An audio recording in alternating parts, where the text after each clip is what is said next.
You'll see on the field more red zone work. There'll be a competition that goes on during that period.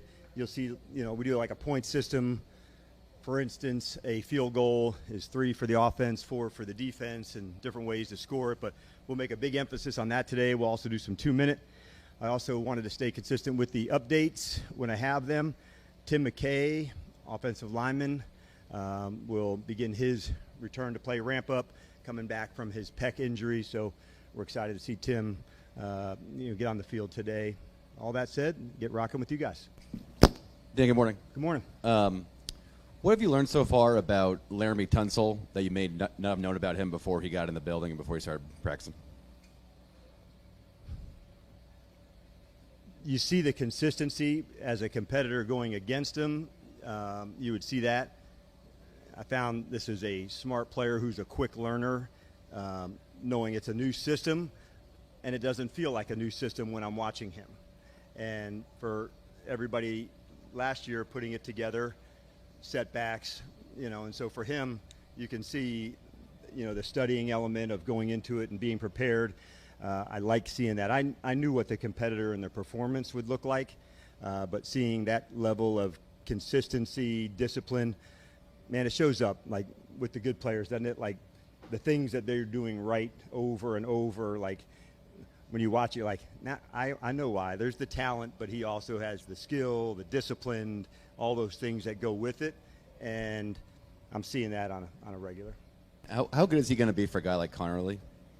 Yeah, it's big, and they spend a good bit of time together, and so those have to happen organically, and it's nice to see that they're already happening. Laramie's walked that walk earlier, and I would say to a certain degree last season, Marcus was really instrumental for us, Mariota with Jaden. He's one of the very best teammates I've ever been around. That type of connection of player to player, it's really, really strong. And so to see that starting to begin with Laramie and Josh and having that much trust in somebody, that Josh does, of watching him and learning, you can imagine like what an invaluable experience that is for Josh. There's coaching side, but then there's another side. Not one stance is the same. Not one set is exactly the same. So I think it's a really cool thing. It does have to happen, on its own with, spaces to do it. And, man, we're really fortunate that way. But it makes me think of Marcus and Jaden and the importance of that. Those talks, just the two of them, going through a technique or a situation, and it's a big deal. What have you seen from Mikey in camp so far, and how is his comfort level in year 2 shown on the field? Same or still, I felt I always see, or I put it this way, I know about the ball skills, and so to see there was an interception a few days ago where he was running, towards the middle of the field to go, and the ability to go track it and get it. I think the confidence to know when to take my shot, when not to, and then the last piece that I've seen for him, which I know it was there, and it's not easy to do your earliest in your early part of your career. The leader is developing and emerging, and that to me that's the next step for him. The other players believe in him, Nikki, and know that he puts in the work. So to see him take on some leading in his own way, that's a big deal. To see a leader, how does Bobby do it? That's different than the next person that does it, and he's finding his own way to do that, and I think that's really impactful. Coming off the injury last year, does he look more confident? Does he have his first step back? I mean, are you at the point in camp where you can tell if he's close to where he was a couple years ago? What I can say, like coming in, his mindset's great. Honestly, coming in, just fresh eyes, a fresh start, everybody kind of doing it together. So I've noticed that, sensed that.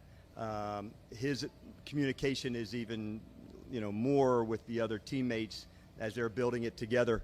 We're going to be smart as we're going. We're almost here to August, so they're for him, there's more ramp up that will go through it. We're just not going to miss one step, Nikki. So as we're going, a little bit more, then some more, then some more. So we're still into that phase, but we really are going to aim to nail it. And so to say, I've seen good plays from him, yes. Most importantly, I want to see the good, healthy plays because I know that's when we'll be at our best. Dan, you'd like to have Terry out there in the field, but what are some of the maybe things you can learn, some of the benefits until you get him out here that you can learn about the offense and how it can help Jaden maybe having to look for different guys? There's always, like that silver lining that you're talking about, that whose opportunity, whose moment, how do we do things differently? And it really comes down to like opportunities, really, John. In this time of year, we don't move guys around too many spots. You'll see, a player may go from outside to play in the slot. Both the outside positions are similar in the offense. The slot ones move quite a bit more. The tight ends has different locations. So finding different spots, different locations of different people, that part's good, man. I wanted to see as much of that as we can. I really like the crew that we have. So there'll be a time when that's not the case where, everybody's getting different reps. But for right now, it's a big opportunity for some guys, and they really want to go nail it. To challenge Jaden in this situation or help him? Yeah, that'd be a better one for him. I don't know if he's more challenged or less onto that. Right now, like another red zone day, so I think focus on more of the routes and the people and where we're going. There's certain nuances with certain people, and fortunately he's got a lot of banked reps. On this route, this is the exact depth, and Terry would know, okay, I'm at 13, I'm at 12. That doesn't mean that, Debo might be at a different, small location, but nothing at this point. It's really the system and the execution and where we're at. Regarding Jaden, sometimes we'll see after like a bad rep or during a team portion doesn't go the offense's way, he'll like go up to someone and I would assume correct it, talk about it right away, even with someone with a lot more NFL time like a Debo or something. He'll go up. Is that something he's always done? Is he doing it more this year? And I'm assuming that's got to be pretty encouraging as a coach to see. It's more at this time of year. I certainly felt that, as the season progressed. Sometimes you go to tell somebody, man, do that exactly the same space. I didn't throw it to the right spot. So I don't want you to think every time he's going to somebody it's correcting. Sometimes it's reinforcing. Man, you hit every part of that. That's on me to make sure it's in the right location. Other times you're exactly right. Hey, I want that, bend it more flat down the line, or I'm going to throw it away from another player's leverage there. So when we see the coverage to go, there was a great interaction between him and Sinnott the other day.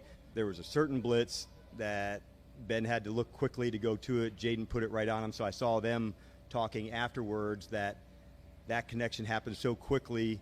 Maybe last year that wouldn't have been, but like this specific play, they went, they talked about it, that's it. And so that made me happy too. On that particular play, he was just going to acknowledge to Ben, man, like that was the route, that was the right spot. And so I think there's all three things. One, acknowledgement.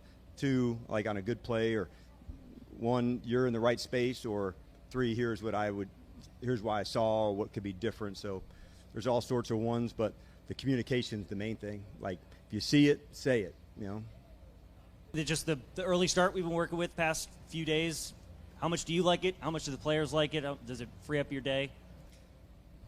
We just move everything up 1 hour. We just want to do right by the guys. And if we can get like really, high standards of practice better at this point, it's the right thing, man. If we can, any way we can do to, take after the players better. So there's a certain amount of hours you're allowed in the day. So you just basically move everything up by 1 hour. So it takes some sacrifice, especially from like the medical side and the training side, for the players to really ramp up and be ready. It's a good hour to just whatever manual work they need, the getting themselves primed, the on-field preparation. So like the athletic preparation, it takes some time to throw a great practice. So everybody else being in early to help them do that. They get out earlier at night. So it's worth it. We've had a good hot block, and I love the work that the guys are putting in, man. They are absolutely, pushing one another and giving it up for one another. And as a coach, that's what I told them. And I couldn't be more pleased about that. When you give up that kind of effort for one another, that's the big deal. The scheme, that will come. But if you don't have a play style of hard-ass effort and finishing, all the plays in the world ain't going to matter. Red zone work, what are you seeing from that area, and what are you hoping to see? Yeah, it's such an important area for us.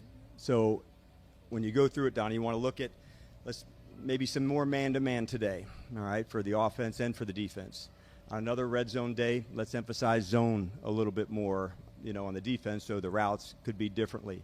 The run game changes some, the field position, there's no more over-the-top throws, so you're attacking so many things laterally. So when we talk about red zone, where it's in the high area where you can throw over people, that's good. Now you get, we have a competition today of 1st and goal at the 9, just play it out and see. But now you're not throwing over people. How are you trying to expand? How do you get into the run game into that spot? So it changes the game because the math of the defense changes. You're not worried about downfield throws, so where's the pylons? When the quarterback gets outside the pocket of trying to push the receiver out of bounds to make him ineligible, the smallest of rules to go. But if you're really going to be good, it's scoring, right, on both sides. And so we really made that an emphasis coming into this camp, and you'll see that a bunch today. And your second-year players, you talk a lot about. Who have you seen step up the most right now? I don't know if I'd say the most, but Coleman is one that I've been really impressed about what I've seen so far.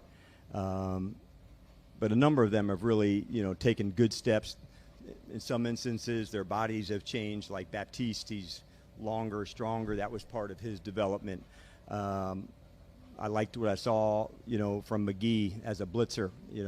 When you can really go onto that, it changes the math of can a running back really block him? And that's Frankie started as a blitzer, and now he can be a rusher. And so what's the difference, Dan? A rusher, you shouldn't put a back on. The offensive lineman has to go to this player. So seeing guys develop, making their moves, it's all part of it. And a number of them are making really good strides. Hey, good morning, Coach. Good morning. So the first week of training camp is now here. This is day 7, I think, of camp. And so what have you really liked so far, and what do you think you all need to improve on, or what are you going to be focusing on as time goes on? I really enjoyed the last block. I thought it was super competitive about how we're going back, matchups, going for it. Offense wins this period, defense wins this period. Kickoff return work against each other. As the same day we're working kickoff return, we're evaluating guys on kickoff coverage. So this intensity level of work, that's what I've been impressed by. And so I thought that was a very, very effective 3-day block.